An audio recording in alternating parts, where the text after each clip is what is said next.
მოდით პირველ რიგში დაგისვამდეთ შეკითხვას, როგორია მოლოდინი თქვენი ხვალინდელ გადაწყვეტილებასთან დაკავშირებით? საერთოდ არ მაქვს არანაირი იმედი, მაგრამ ეს სიტყვა მაინც წამომცდება ხოლმე. იქნებ, აი რა სიტყვით, ზაზა თქვენგან დავიწყო. საღამოშვიდობის მივესალმები ყველა პოლიტპატიმარს, იმ 100-მდე ადამიანს, რომელიც ივანიშვილის რუსულ დილეგში არიან დღესდღეობით. რაც შეეხება ხვალინდელს, ბევრს შევესწარი მეც მოწოდებებს, რომ იქნება მოსამართლემ თავის თავში იპოვოს სინდისის ხმა. როგორი აბსურდია, ეს ხალხი ვინც, ეს ადამიანები ვინც დღეს ამ რეჟიმის სახეს წარმოადგენენ, მათ ეხა სინდისზე უარი დიდი ხნის წინ განაცხადეს. თუ ხვალ იქნა ის განაჩენი, რომელიც ჩვენ გინდა, ყველას გვინდა, ეს ენიშნება უბრალოდ, რომ ვიღაცამ აი იმ უზადო ბოროტებამ, რომელთანაც ჩვენ გვაქვს შეხება, გადაწყვიტა, რომ ამ ეტაპზე საკმარისია მზია ამაღლობელის წამება, ამ ეტაპზე საკმარისია გიორგი ახობაძის წამება და აკმარონ, როგორც მაგალითი დაუსახონ დანარჩენ საზოგადოებას. მათი გადმოსახედიდან ეს არ იქნება მართლმსაჯულება, ეს არ იქნება კანონის უზენაესობა, ან ის რომ ჩათვალა ვიღაცამ, რომ მოდი ახლა მე სისტემას უარს ვეტყვი და მოსამართლემ, ხო და რაღაც ისეც გავაკეთებ, რაც შეიძლება არ მოეწონოს ივანიშვილს, არა. ჩვენ გვაქვს რაღაც ერთიან მონოლითურ, ვიმეორებ უზადო ბოროტებასთან საქმე, შეხება. იქნება ის გადაწყვეტილება, რომელიც ჩვენ ყველას გვინდა, ძალიან კარგი, მაგრამ საბოლოო ჯამში არაფერი არ შეიცვლება. თვითონ ეს ადამიანები ამბობენ იმას, რომ ისინი არ დაუშვებენ არანაირ მორალურ კომპრომისს სისტემის წინაშე. ჩვენი ძალა არის მხოლოდ ეს. ჩვენი მორალური უპირატესობა და სწორედ ეს არის რაც აბრაზებთ ამ ადამიანებს მეორე მხარეს. ეს არის რაც მათთვის წარმოუდგენელია. დაუჯერებელია ხო ხა ამ დგებუაძეს რო უყურებ, რაზე ლაპარაკობენ, ქართველობაზე ლაპარაკობენ, ვაჟკაცობაზე ლაპარაკობენ, რაღაც მუნდირის ღირსებაზე ლაპარაკობენ. აი თუ რამე ამის ანტიპოდია სამყაროში, ხო? ყველაფერს განასახიერებს პირადად ეს ადამიანი, თუ რაც არის და ყველა ვინც მის გვერდით არის, ყველა ეს სრუმორწმე, ყველა ეგრეთ წოდებული მოსამართლე, ყველა ეგრეთ წოდებული პროკურორი, მე დიდი ხანია დავკარგე იმის იმედი, რომ ამ სისტემაში ვინმესთან ლაპარაკი შეიძლება ვინაიდან. აი ბოლო 3 წლის განმავლობაში, მანამდეც დავანებოთ თავი. ბოლო 3 წლის განმავლობაში ისეთები მოხდა. ადამიანს ელემენტარული თავმოყარეობა თუ აქვს, ის კი არა რომ ვიღაცას კონკრეტულად აქტიურად ბოროტებას და უსამართლობას უკეთებ. უბრალოდ აი ამის ნაწილი პასიურადაც ვერ იქნები. სისტემის ნაწილი. ამ სისტემის ნაწილი ვერ იქნები პასიურად, ხო? შესაბამისად, ხვალ არ ვიცი, მეც არ მაქვს არანაირი მოლოდინი, მაგრამ ვიმეორებ, მე მინდა, რა თქმა უნდა, მინდა რომ ხვალვე გიორგი ახობაძე და მზია ამაღლობელი იყვნენ გარეთ და თავისუფალი, მაგრამ ყველაზე მთავარი არის მაინც ის, რომ ისინი არიან ამ ბრძოლის მორალური სახე. მორალური ავანგარდი ამ ყველაფრის და რა ვიცი, პირადი მადლობა მინდა მათ გადაუხადო და ყველა სხვას, რომლებიც განაჩენს აწიელიან და ხვალ ხო, ამ რეჟიმზე ხშირად გვითხოვს, რომ ეს არის პირდაპირი ანალოგია ბოლშევიკური რეჟიმისა, მაგრამ აი ფსიქიატრიული ელემენტის დამატებით შეიძლება ითქვას, რომ საბჭოთა პერიოდში, 70 წლიან პერიოდში, რაც ბოროტება არსებობდა, იმის ბესტოვი არის თითქოს, ხო, ის ნაზი შამანაურის შემთხვევა ბევრმა გაიხსენა. ეგ იყო უკვე საბჭოთა კავშირის ბოლო წლები, როდესაც ანდროპოვი რომ მოვიდა და ისეთი სტალინური კგბ რო აღადგინა, ულმობელი, უსისხლო, მორალს მიღმა კგბ, ხო, აი მაგ პერიოდის დრო არის, მაგ პერიოდის პროდუქტი არის ნაზი შამანაურის კვლელობა და იგივეს აკეთებენ, ხო, რა ხდება ახლა? მიდის ბოლშევიკური წმენდა შიგნით ქოცებში, ანუ წინათაობის ბოლშევიკები რო იმის წინათაობის, უბრალოდ ახლანდელი ბოლშევიკები რო წინათაობისას ანადგურებდნენ, ხო იყო ეგეთ 30-იან. იგივე ხდება ახლა, ხო?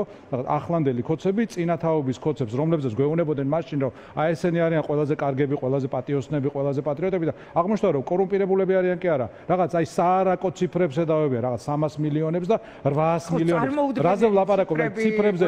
ხო, რაზე არის? ამ მასშტაბზეა საუბარი, წარმოვიდგინოთ, ხო? მეორე მხრივ მიდის იგივე ამ ტროიკების სტილში წულუკიანის კომისია, რომ კომისიის მსვლელობას უყურებდით ჩვენ და ისტორიის გადაწერის მსვლელობა არის ეგეც ღრმად ფუნდამენტულად ბოლშევიკური რაღაცა არის და მათი პროპაგანდა ვიმეორებ ერთ-ერთში იმეორებს ადრეული ბოლშევიკების პროპაგანდას ქართული სახელმწიფოს წინააღმდეგ.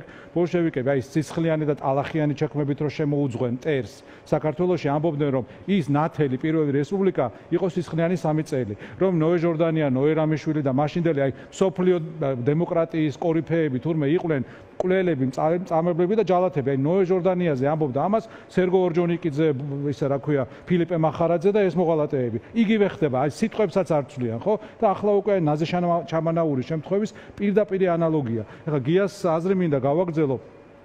ეს უფრო თვითკრიტიკის სფეროდან არის. გიამ თქვა, რომ ისი იმედი აქვს თუ ამ ადამიანებს ხო შეუძლიათ ჩამოირეცხონ ეს სირცხვილიო, პოტენციური სირცხვილიო და ვინმეს თუ დაავიწყდება ილიას მკვლელობა, მაგრამ ჩვენი მინუსი იცით რა არის? ჩვენ ილიას მკვლელობა არ დაგვავიწყდა არასდროს და არ დაგვავიწყდება. მაგრამ მკვლელები დაგვავიწყდა. აბა ვიკითხოთ, 6 კაცი იყო მკვლელი. 6. აბა ვიკითხოთ, რამდენი ახსოვს საშუალო სტატისტიკურ ქართულს? საშუალო შემსრულებლები, ხო? რამდენი? ერთის გვარს გვეტყვიან. ბერბიჭაშვილს გვეტყვიან მხოლოდ. ამის იმედი აქვთ ამათ. ამის იმედი აქვთ, რომ გვეტყვიან, რა ვქნა დრო იყო ეგეთი. ხო, ამის მიღმა, ხო, ჩვენ არ არის ესე, ოღონდ არ არის ესე, აღარ იქნება ესე, აღარასდროს არ იქნება ესე. ჩვენი შეიძლება ძალიან მცირე და ძალიან დაბალ თამასას თავაზობს საზოგადოებას, მაგრამ ჩვენი აბჯარი, ჩვენი წინააღმდეგობის ხაზი გადის მეხსიერებაზე. აი ამ ადამიანებს გარანტირებულად უნდა გქონდეს იმისი შინაგანი რწმენა, რომ არასდროს არ დაგვავიწყდება. მაგრამ ჩვენი პრობლემა ზუსტად ისაა, რომ კი ბატონო, დღეს ვიცით აი ვიღაც გალუსტაშვილი, ხო? ურთმელიძე გვახსოვს? თამაზ ურთმელიძე, რომელმაც აი ეს ლანგარზე მიართვა ივანიშვილს რუსთავი 2. ბადრი ყოჭლამაზაშვილი გვახსოვს? ხო, აი დედა რო ოჯახის წევრი არ არის, ეგ მოსამართლე. ბადრი ყოჭლამაზაშვილი გვახსოვს, რომელიც აი პოლიტიკურ საქმეებში ამორალობას მიღმა, აი ისეთ რაღაცეებს კადრულობდა, ხო, აი ერთ-ერთ პროცესზე იყო რუსეთის ესე რა ქვია, FSB-ს პოლკოვნიკი ჩართეს პროკურატურის მხარეზე, Skype-ით საქმეში. აი ეს აქვს მოსამართლეს გაკეთებული. ხო და ესენი რო არ გვახსოვს, აი ეს არის იმის წინაპირობა, რომ დღევანდელი გალუსტაშვილები, ნინო დათაშვილის საქმეზე აი ამ სანქციის გამცემები, მზია ამაღლობელის მოსამართლეები, ახობაძის მოსამართლეები ამას კადრულობენ. მათ გარანტირებულად უნდა იცოდნენ, მარტო თვითონ კი არა. აი მთელი ოჯახი კეთროვანი იქნება სიკვდილამდე. ხო, ისეთი განცდა მაქვს, მეც ახლა გიას რო აღწერდა რაღაცეებს, ეს ჯოჯოხეთი რო დამთავრდება, აი ჩვენ გამოფხიზლდებით და ჩვენ თავს ვკითხავთ, რომ აი ამას როგორ ვიტანდით? ან ამაში როგორ ცხოვრობდით? ხო, აი როგორც ახლა მართლა წიგნებში წაგვიკითხავს, ან უფროსი თაობის მოყოლილიდან ვიცით, აი 30-იან წლებში ესე ხდებოდა ვიღაცაზე დასმენას დაასმენდა და მე მოვიდოდნენ, წაიყვანდნენ, გააქრობდნენ. აი ხო გვიკვირს, აი როგორ ცხოვრობდა მაშინ ხალხი და ესე იყო, ეხლა რაც ხდება, ერთი განსხვავება უბრალოდ მაშინ სიკვდილი დასჯა იყო ჩვეულებრივი რაღაც სოფლიო მასშტაბით და დღეს სიკვდილი დასჯა არ გვაქვს, მაგრამ დანარჩენი არის ზუსტად ერთი და იგივე. და მეორე, როდესაც გიამ თქვა, რომ ესენი ქართველები არ არიანო, ქართველი ასეთი არ არისო, ვეთანხმები იმ მარტივი მიზეზის გამო, რომ ესენი მართლა არ არიან ქართველები. ეს არის პრორუსი ქართველები არ არიან.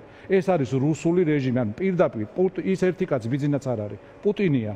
პუტინმა თქვა 2008 წლის მერე, რომ რაც ვერ გააკეთეს რუსულმა ტანკებმა, იმას გააკეთებს ქართველი ხალხიო. და მე დუგინმა თქვა, რომ ტანკებით რო შევსულიყავით თბილისში, ამაზე უკეთეს ხელისუფლებას ვერ დავსვამდითო. მას მერე მიზანმიმართულად, თანმიმდევრულად, ნაბიჯ-ნაბიჯს ივანიშვილი აკეთებს ყველაფერს, რაც უნდა პუტინს და ამას იმიტომ კი არ აკეთებს, რომ რაღაც ეშინია, იმიტომ რომ შიში ნორმალურია ინგა. შენ რომ იყო საქართველოს პირველი პირი, შეგეშინდებოდა, იმიტომ რომ ყვლელები, ანუ ეს არის რაღაც სნეული, ავადმყოფი სახელმწიფო, რომელსაც მეგობარი არ ყავს სოფლიოში. არავის არ უყვარს რუსი, როგორც პოლიტიკური ერთეული, ხო? შიში ამ პოლიტიკური ერთეულის მიმართ ნორმალურია, იმიტომ რომ ველურები არიან, ყვლელები არიან, ავადმყოფები არიან თავის პოლიტიკურ გონებაში, ხო? არ შეუძლიათ სხვისი კეთილდღეობა შეირგონ, სხვისი დემოკრატიულობა შეირგონ. არა, იმას უნდა რუსს, რომ თავისნაირად უბედური იყო, თავისნაირად ტალახში და წუმპეში იყო, ხო? ამიტომ შიში ნორმალურია. ქართველს, ნებისმიერს, პატრიოტს რუსის რო ეშინოდეს, ამაში სამარცხვინო არაფერი არ არის. რასაც ივანიშვილი აკეთებს, ეს შიშით არ არის განპირობებული. ეს არის მიზანმიმართული, ღირებულებითი აპრიორი მანდატი აქვს ეს, რასაც ამას აი შეუძლებელია ახლა გეშინოდეს და კოდორი 2007-ის სპეცრაზმელებს ის მოუვიდათ, რაც მოუვიდათ, ხო? ერთი პატარა სპეცრაზმიდან 8 კაცი იყოს გარდაცვლილი.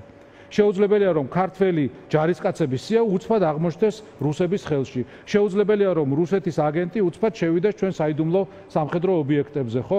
ეხლა რაც ახსენა გიამ ჯაშუშებთან დაკავშირებით, ამას პრევენციულადაც აკეთებენ. ანუ ხო ყველა მიცის რომ ეხლა ეს ვისაც ეძახიან ესენი ჯაშუშებს და აგენტებს და ასე შემდეგ, არც ერთი მათგანი არ არის, ხო? ეხლა რომელი ჯაშუშები, ვისი დანიის ჯაშუშები არიან საქართველოში, თუ შვედეთის, თუ ჰოლანდიის. ამას იცით რისთვის აკეთებენ? როცა გონიერება აღდგება, როცა ამ ქვეყანაში ეროვნული ხელისუფლება დაბრუნდება, მე აი ვიღაც საზოგადოების გულჩვილმა ნაწილმა თქვას, რომ კარგი, ეხლა თქვენ სულ ჯაშუშებზე ნუ ვილაპარაკებთ, იმიტომ რომ ამათში აღმოჩნდება, რომ ძალიან ბევრია რეალური ჯაშუში, რეალური აგენტი, რეალური ოფიცერი, მტერზე მომუშავე, FSB-შნიკი, გერეუშნიკი, მაგრამ მე ისევ ჩვენი წიაღიდან წამოვა საუბარი იმაზე, რომ კარგი რა არ შეიძლება ეხლა სულ ამაზე ლაპარაკი, სულ მოღალატეებზე ლაპარაკი და ჩვენი მინუსი ასევე ის არის, რომ აი მოღალატეებზე როცა ვლაპარაკობთ, ხო? მაინდა-მაინც უნდა წარმოგვიდგინოს, რა ვიცი, გიორგი სააკაძიდან ფილმიდან შავ-თეთრი კადრი, შადიმან ბარათაშვილი უნდა იყურებოდეს მოჭუტული თვალებით, რაღაცნაირი მუსიკა უნდა ჟღერდეს ფონად და აი სახეზე უნდა ეწეროს, რომ არა ბატონებო, არა, ჯაშუში არის ჩვეულებრივი ადამიანი, ჩვეულებრივი, რომელიც კაი თამადაა, კაი ნათლია, კაი მეზობელია, კარგად ქართველობს და მე წავა და დაუშვათ კოორდინატებს აწვდის მტერს, საკვანძო დროს. და მე როდესაც მოვა იმის დრო, მტერი როცა მოვა ხელისუფლებაში, 100 ადამიანს გამოუშვეს პოლიტპატიმრად. ეს მოხდა საქართველოში 2012 წელს. და ამ ლაქას სხვათა შორის აი ამ იმ ლაქას, ხო, 2012 წლის პოლიტპატიმრების შეწყალება რასაც ქვია. სახელებით შემიძლია იქ მივყვე. და მოვა მაგის დროც. მოვა მაგის დროც ძალიან მნიშვნელოვანი ორგანიზაციები ჩაეხსნენ იმას, იმიტომ რომ მაშინვე ცხადი იყო რასთან ქონდა საქმე, ხო? უბრალოდ იმაზეა გათვლა, რომ მაშინ იყო საზოგადოება ეიფორიაში და დღეს კიდე ამათ ხელშია ძალა, მაგრამ ჩვენი თავარი იარაღი, ვიმეორებ, ჩვენი თავდაცვითი იარაღი არის მეხსიერება და აი ამ გარყვნილი, ამოტრიალებული რეალობის მიუღებლობა.